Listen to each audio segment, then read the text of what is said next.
بسم الله الرحمن الرحيم لا حول ولا قوة إلا بالله العلي العظيم الحمد لله رب العالمين صلى الله على سيدنا ونبينا أبي القاسم المصطفى محمد اللهم صل على محمد وآل محمد وعلى آله الطيبين الطاهرين لا سيما بقية الله في الأرضين عجل الله تعالى فرجه الشريف اللهم أخرجني من ظلمات الوهم وأكرمني بنور الفهم اللهم افتح علينا أبواب رحمتك وانشر علينا خزائن عظيمتك برحمتك يا أرحم الراحمين. We are discussing the position of intention, and in addition to intention, about other aspects of goodness of the agent, husn fa'ili. We said that in Islamic theory of ethics, not only intention of the agent is important, but also there are other aspects of the agent which are important, like the intelligence of the agent, the understanding of the agent, the piety of the agent. So, if something is good as an action, and intention is also good, still this doesn't mean that the value would be the same when this is performed by different people. So different people may do the same thing with a good intention, but again the value can be different. Two people say their prayer for the sake of Allah subhanahu wa ta'ala. Really, it's for the sake of Allah. The intention is really good. But still, they are not the same. Depending on the understanding, on the knowledge, on taqwa of the person, the value can be very different. So this is something that we were discussing. The last thing that I said, inshallah, the last thing in the previous session I said we will inshallah continue with is about what makes an intention sufficiently good. This is a very important point. What intention is Islamically considered as good intention? Some scholars who have studied this issue and addressed this issue, they say that an intention is good if it is to please Allah subhanahu wa ta'ala. If it is to seek nearness to Allah subhanahu wa ta'ala. So anything that you do in order to get closer to Allah, in order to please Allah subhanahu wa ta'ala, for the sake of Allah subhanahu wa ta'ala, this is a good intention. And if the action is also good, so it will be amal salih. Okay? For example, I teach. If my intention is to please Allah, because I know that Allah subhanahu wa ta'ala loves me to teach. And my intention is to please Allah subhanahu wa ta'ala. My intention is not to please anyone. My intention is not to be praised, or for example, people say, oh, he has knowledge or whatever. If my intention is to please Allah subhanahu wa ta'ala, I want to get closer to Allah subhanahu wa ta'ala, this is good. But if my intention is to show off, or to prove myself so that people can respect me, or then there is a problem. So it has to be qurbatan ila Allah.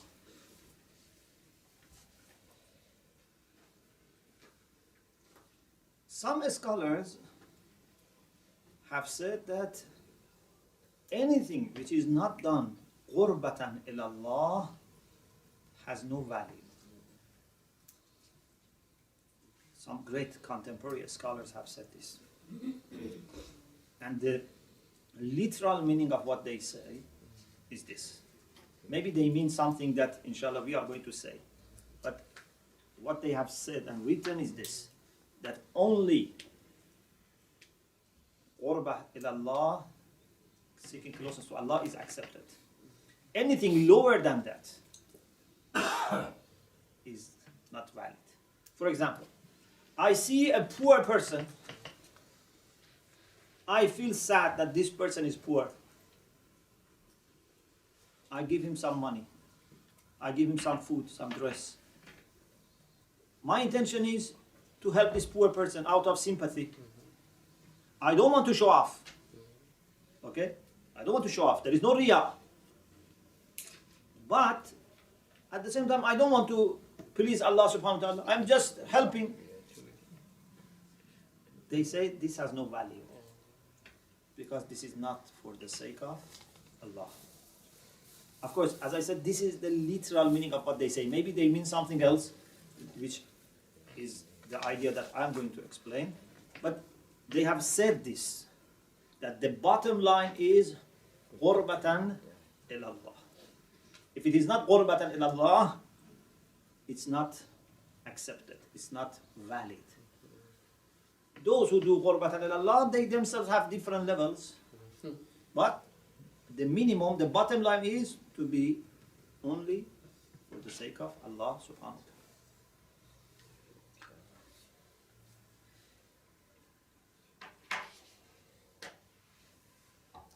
On the side of this issue, another issue arises.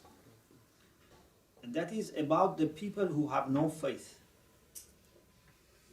If someone does not have faith in God, then definitely he is not doing things for the sake of God. Okay? If there is a charitable person who helps people, but because he doesn't believe in God, he just do it out of charity, out of love, out of sympathy. Okay? Does this have value? According to them, no. It has no value. Because it's not done for the sake of Allah subhanahu wa ta'ala. It has to be qurbatan ila Allah. Okay? Pardon? Even further, last week I was reading a website which answers to the questions. So this website is giving a scholarly answer to the questions people ask. Someone had asked, I have been saying my prayer in my life not for the sake of Allah. I've been saying my prayer because I love prayer. Is this okay? The answer was no. I was surprised. But the answer was no. You have to do it for the sake of Allah. And then they try to explain that we should do everything for as if this person has committed a crime. That he has done his prayer or she has done her prayer because she or he loved the prayer. Anyway, this is one type of approach. But the way that I think is compatible with Islamic understanding, and I think perhaps these great scholars, not everyone, but those who are great scholars, maybe they mean also the same, because sometimes in some of their books they refer to something that I'm inshallah telling you. So maybe when they were addressing this issue, they will not look at it from every corner. So they said something that from another corner, could be misunderstood. In any case, I want to give you a comprehensive view so that you understand what is Islamic position about this. For sure, if someone does something for the sake of Allah subhanahu wa ta'ala, after making sure that the action by itself is good, not that you do something for the sake of Allah which is a bad action. There has to be husn fi'li. You remember, I don't need to repeat. Do I need to repeat? No. Okay.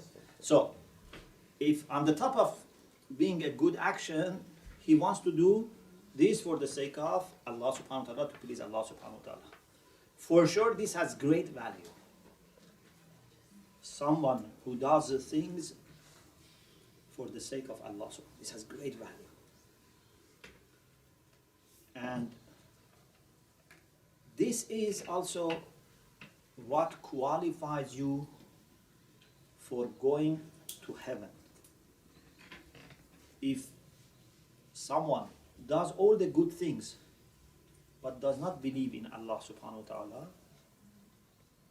okay, he may not be punished. He may not be sent to hell. But in order to go to heaven, there are few requirements. آمن بالله واليوم الآخر وعمل صالحا إن الذين هادوا والنصارى والصابئين إن الذين آمنوا والذين هادوا والنصارى والصابئين من آمن بالله واليوم الآخر وعمل صالحا فلهم أجرهم عند ربهم. You can be a Muslim or a Christian or a Jew or a Sabaean,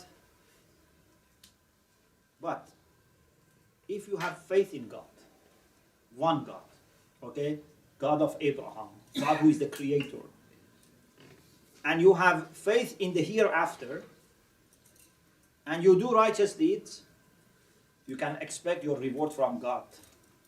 You can expect to go to heaven. If someone is submissive to God, okay, whether he's a Christian or Jew or Muslim, if he's submissive to God, he wants to please God in the best way that he can understand, in the best way that she can understand, okay?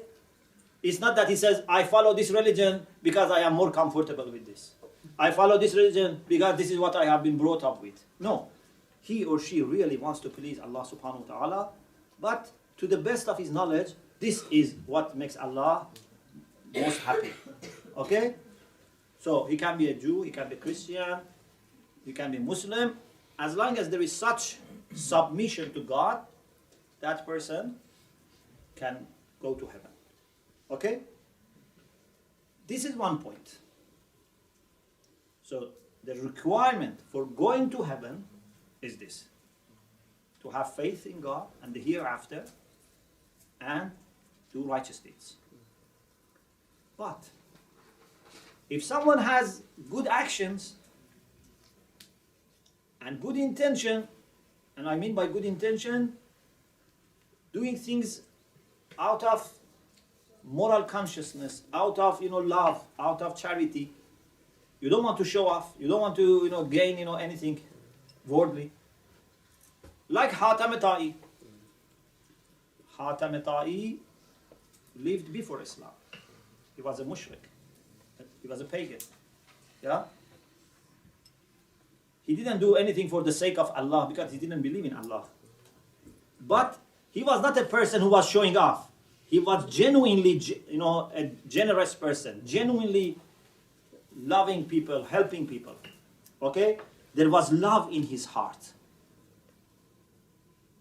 According to Islam, even generosity of a person who doesn't believe in God is appreciated. Allah subhanahu wa ta'ala says, even if you have not done this for me, still I appreciate. Rasulullah sallallahu alaihi wasallam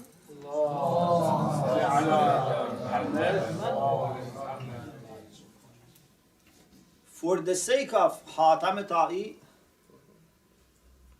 had a special treatment for his daughter. When she was in one of the battles, with the people who were fighting Islam, and she was, arrested, and then she told Rasulullah about her relation with Hatam Ta'i. Rasulullah released her and treated her with respect. And we have many stories like this, that a special respect was given to the people who were good, although they were not faithful. I have written one hadith. This is just an example. This hadith is in Bihar al-Anwar, volume 60. I think this is volume 60, page 385. And Abi Abdullah alayhi salam, Imam Sadiq alayhi salam, is quoting this hadith about the Prophet. قال أتي النبي بأسارة. A group of people who were taken as captives were brought to Rasulullah. These people were fighting and killing Muslims, and they were taken. You know, in Islam we have different rules. You know, sometimes the captives are released. Sometimes, for example, if they have an organized camp to join and then come again, they might be, you know, punished. So there are different rulings about this. In any case, these people were people that they were supposed to be punished because they were going to come back again. But Rasulullah didn't punish one of them.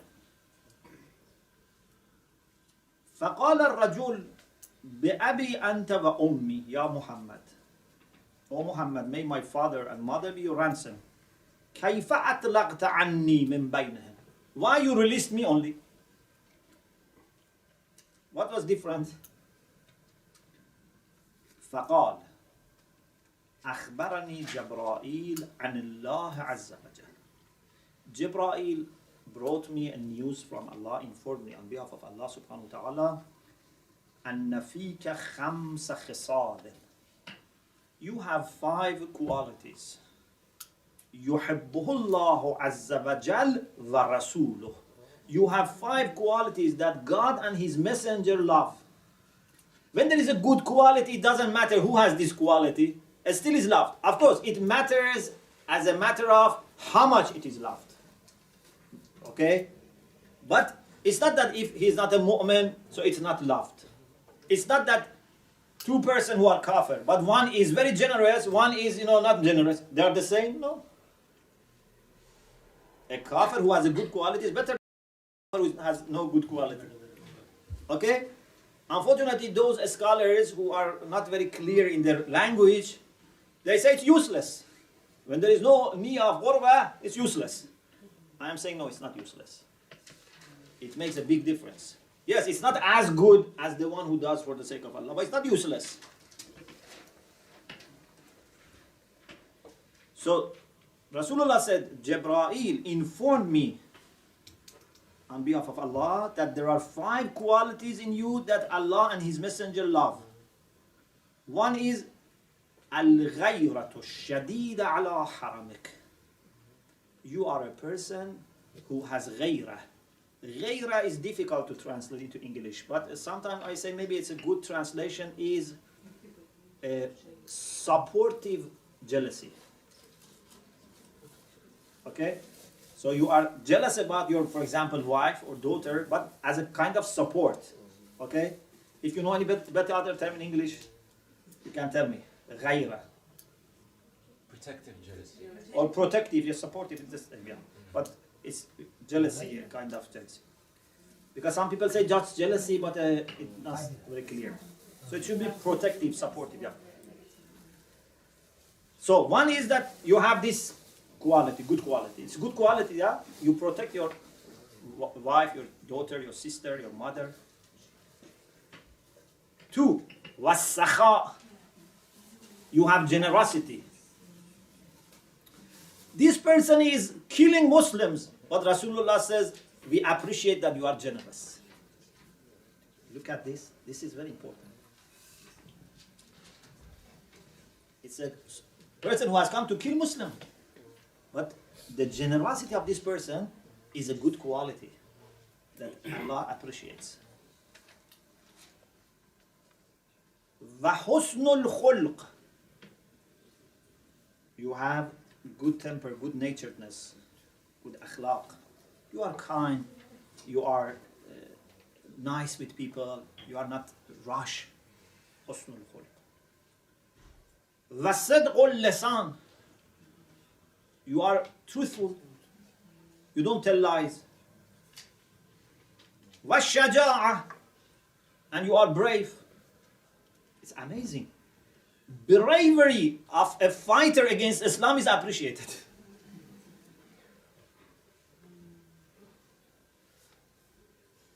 It's very important. Sometimes I wonder, is there any good quality in shaitan? Maybe one quality which is good is determination. Shaitan is never giving up. Okay? Shaitan has this good quality. Of course, because he's using this in bad direction, it makes him worse. But it's good that Shaitan is determined and focused. Has decided to misguide us and, focuses on this. Doesn't waste his time, with, reading, different websites or, focus on his target. We are not focused. We waste, our time. We go to this direction, that direction. May Allah save us from shaitan. فَلَمَّا سَمِعَهَا الرَّجُلُ. When this man heard that there are 5 qualities that Allah and His Messenger love so much that Allah has sent Jibreel down to Prophet only for this. Imagine. For this person, Allah has sent Jibreel down. فَلَمَّا سَمِعَهَا الرَّجُلُ أَسْلَمَ. He embraced Islam. وَحَسُنَ إِسْلَامُهُ. And he became a good Muslim. Why? Because he is a Muslim who is honest. He is a Muslim who is generous. He is a Muslim who is brave. He is a Muslim who has good akhlaq. He is a Muslim who supports his family. Because he has the good qualities. حَسُنَ إِسْلَامُهُ. He became a good Muslim. وَقَاتَلَ مَعَ رَسُولِ اللَّهِ صَلَّى اللَّهُ عَلَيْهِ وَآلِهِ وَسَلَّمَ قِتَالًا شَدِيدًا حَتَّى اسْتُشْهِدَ. He fought in the camp of Rasulullah, not against Rasulullah. He fought with Rasulullah in the sense of help Rasulullah very much till he was a martyr. He became a martyr. Okay? There are many things in this hadith. The significance of these qualities. And also the way Allah appreciates good qualities even in bad people. Unfortunately, when we have a problem with someone, this is one of our bad qualities. When we have problem with someone, we don't see any good quality in that person. Even, sometimes husband and wife, after some years of living together, then they have problem.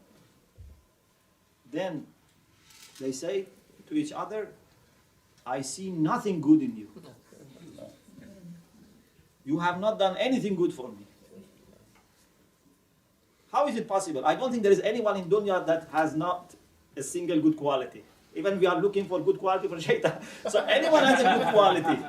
How can you say to your husband or to your wife that you have no good quality? You have not done anything good for me. At least he has given you or she has given you some company, comfort, you had good memories together. So this is a problem that we don't see good qualities in people. You know the story of Isa ala nabina wa alayhi salam passing by a body of a dead dog. There was a dead dog, and everyone started saying bad things about that dog.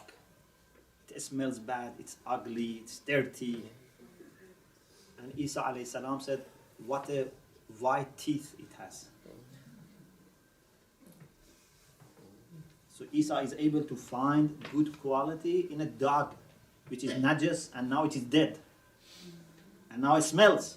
But still Isa is able to find out a good quality. So, sometimes if you see people around you have no good quality, check yourself. Maybe you are not able to discover good qualities. If you have problem with your friend, with your neighbor, with your husband, with your wife, maybe you are not able to discover. Check again. Inshallah, you will see good qualities. So, Allah appreciates even good qualities in a bad person. And then, with this patience, with this appreciation, the person changes. If he was quickly punished, who was winner? Shaitan. Shaitan was the winner. Because everyone that is killed in a battle against truth, Shaitan is the winner. Yeah? So with this akhlaq, with this patience, this person was given an opportunity and he changed. I mentioned sometimes this story of the Battle of Uḥud. And I mentioned this in Luton Saturday, the week before, that when Hamza Sayyid al-Shuhada was killed, the Battle of Uḥud was very bad, battle at the end. Muslims were going to win, but those people who were 50 people who were supposed to stand on that hill to make sure that enemies don't go from behind and surround Muslims. Unfortunately, some of them, for the sake of booties, they left the position. Okay? Only I think 12 of them remained, but they were not enough. So Khalid ibn Walid with some people managed to come and they attacked Muslim from behind. So Muslims were surrounded. Hamza was killed. Many people were killed. Rasulullah was injured. His tooth was broken. And Rasulullah climbed on the top of the hill. Rasulullah sallallahu alaihi wasallam, in that very critical time, okay, that Islam was really at the edge. Okay, if they had gone and killed Rasulullah, perhaps everything was finished. Just they didn't, go on the top of the hill. Rasulullah said to Allah subhanahu wa ta'ala, Allahumma hdi qawmi fa innahum la ya'lamun. La ya'lamun. Oh Allah, please guide my people. They don't know. Rasulullah didn't curse them. Rasulullah didn't say, oh Allah, destroy them. Look what they have done to Hamza. Look what they have done to other martyrs. Look what they have done to me. No. Even he didn't keep silent because he had three choices. One was to curse them. One was to keep silent. But he preferred to pray for them. Please guide them. But to also find an excuse for them. Why Allah should guide them? These people have been given guidance, but they haven't appreciated. Allah says, Rasulullah said, this is the logic, of course. He didn't say it, but this is what he meant. Although you have sent me to guide them, but still they don't know. They need more time. There is a still chance. فَإِنَّهُمْ لَا يَعْلَمُونَ means still they don't know. Who are these people?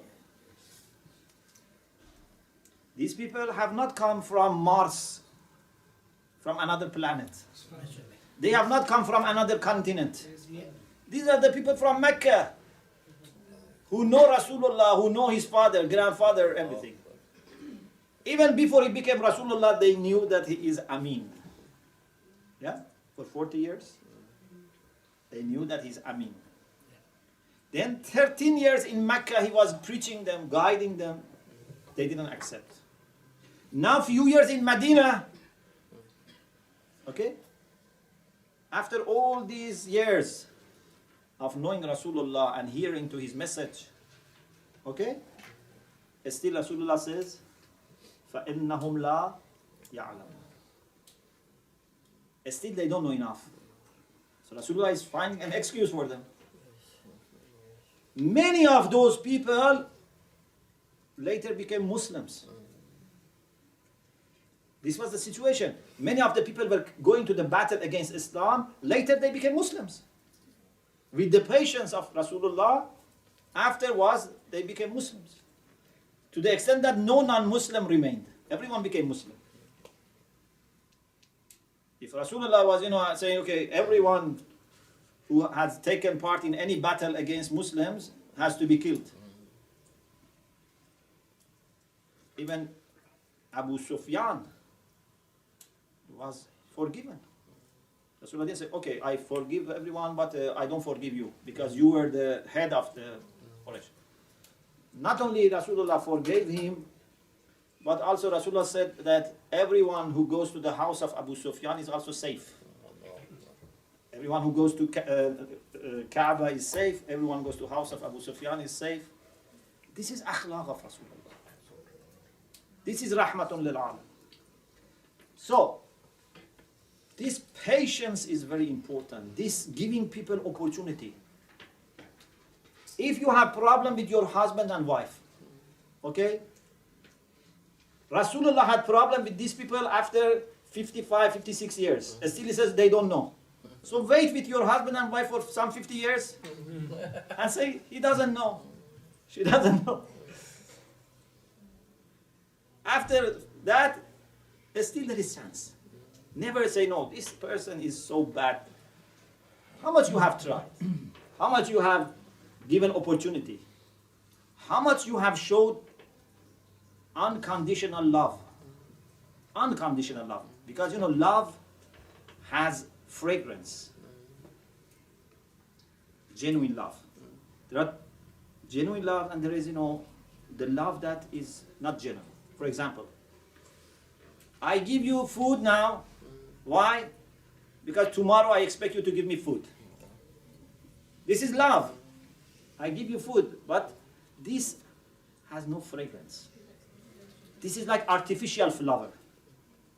Artificial flower has no attraction except to those people who don't know that's artificial. If you really think that this is artificial, you don't enjoy that much. Real love has fragrance. What is real love? You give to someone without expecting anything from that person. That has such a beautiful fragrance that the heart of that person can get that fragrance. If this goes on for some time, the heart opens up. Unless that person is really a stone. But not everyone is a stone. You know, we think that everyone is a stone. No, everyone is not a stone. Give them chance. But real love, not love to change him. I show him love or I show her love to change. No. Just love. Don't expect anything. For the sake of Allah, just love. Don't expect anything. Then you see that love can change that person. Allah subhanahu wa ta'ala says in the Quran, it's not Sheikh Shomali is saying, this Allah is saying, I'm just adding some, you know, expressions to it. Otherwise Allah subhanahu wa ta'ala, what does Allah says? لا تستوي الحسنة ولا السيئة. Doing good and bad are not the same. So if someone has done bad to you, don't do bad. ادفع بالتي هي أحسن. When someone does bad to you, do good to him, not just do good, do the best. فإذا الذي بينه عداوة كأنه ولي حميم. If you do good to that person, not artificial, really good, then you see the person that has enmity with you becomes a very intimate friend. Waliyun, wali is close friend. But Allah doesn't say just wali. Waliyun hamimun. Very, very close. Like one person in two bodies. When your friend is very close, is wali. And when it is waliyun hamim, means, oh, you are really the same. You cannot be separated.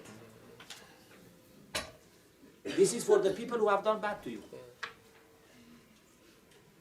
كأنه ولي حميم. But Allah subhanahu wa ta'ala says, وَلَا يُلَقَّاهَا إِلَّا الَّذِينَ صَبَرُوا. But it's not that everyone can reach this. You need to be patient. وَلَا يُلَقَّاهَا إِلَّا ذُو حَظٍّ عَظِيمٍ. And only the people who will have great achievement will have this.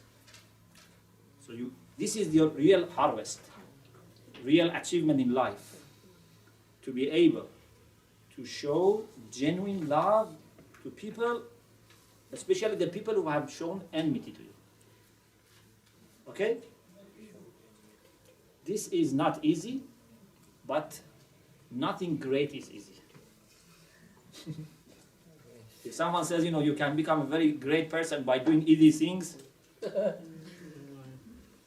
don't accept. There is no such a shortcut. لا يلقاها إلا الذين صبروا. You need sabr, you need patience. But this is possible. Okay. So, If someone is not a believer and has a good quality or a good action, certainly that quality or that action is not gained or performed. The quality is not gained, the action is not performed for the sake of Allah because he's not a believer. But still there is value. We cannot say if it is not done for the sake of Allah has no value. It has value. Yes, how much value? Is it equal to the one who does for the sake of Allah? No, but it has value. Allah appreciates that.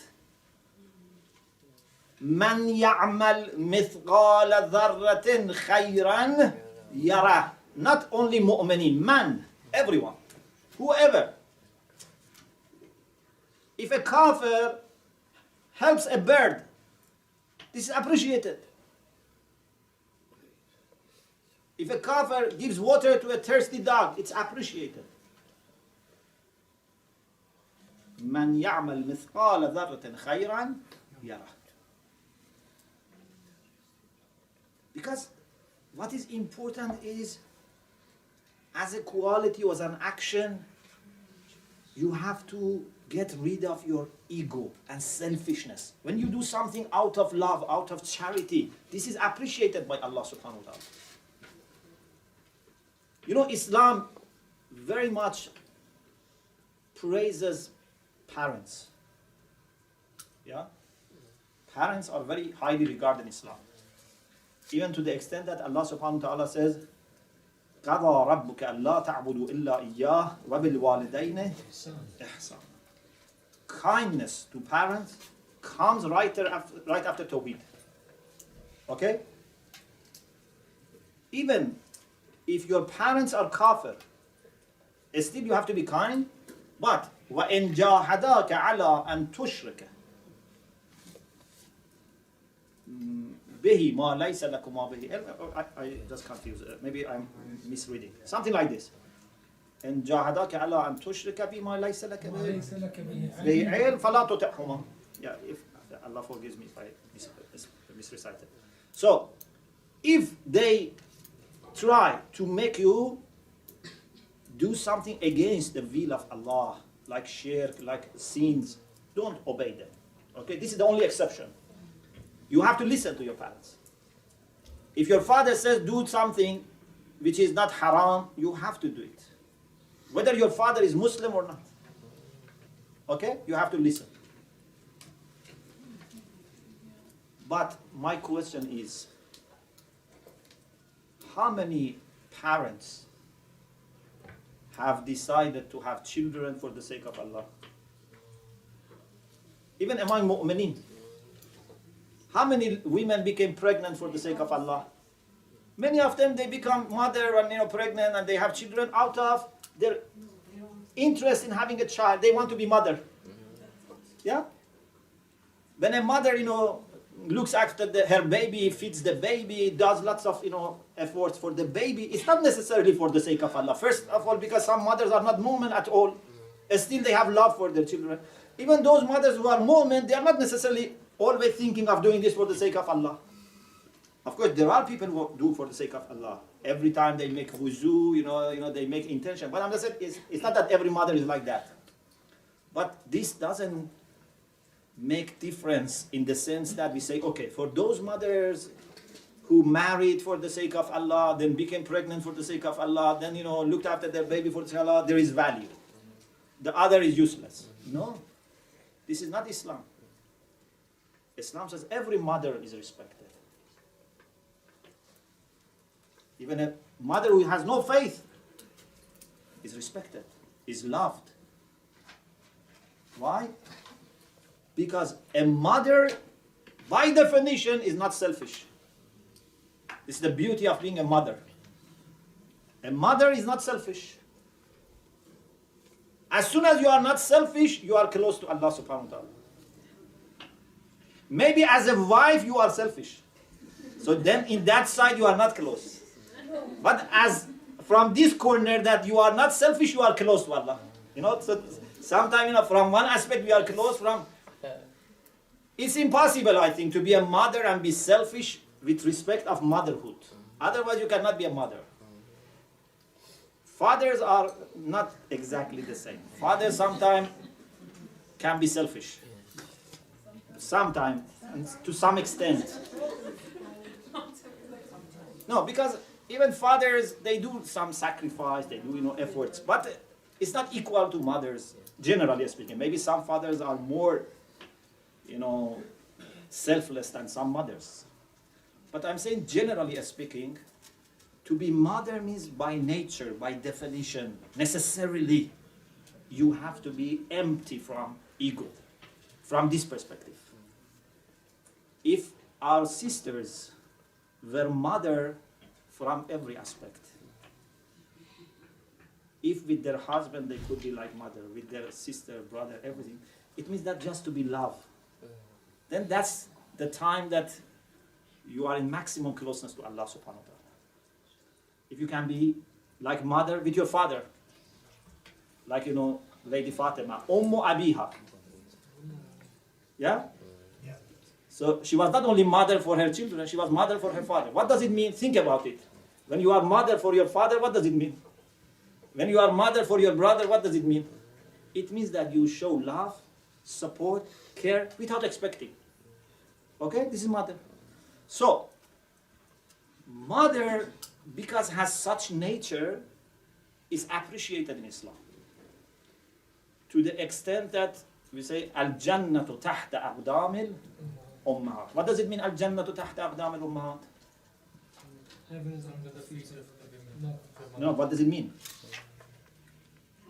It's through that. Pardon? Paradise is under mother's feet. This means that if you want to go to Jannah, you have to be humble before your mother. You cannot, raise your head in front of your mother, raise your voice in front of your mother. Because Jannah goes from under the feet of your mother. You have to be humble. Yeah? This is the meaning of... Yes. Okay. Inshallah, we discuss this. We didn't want to. Yes. وآخر دعوانا الحمد لله. There is one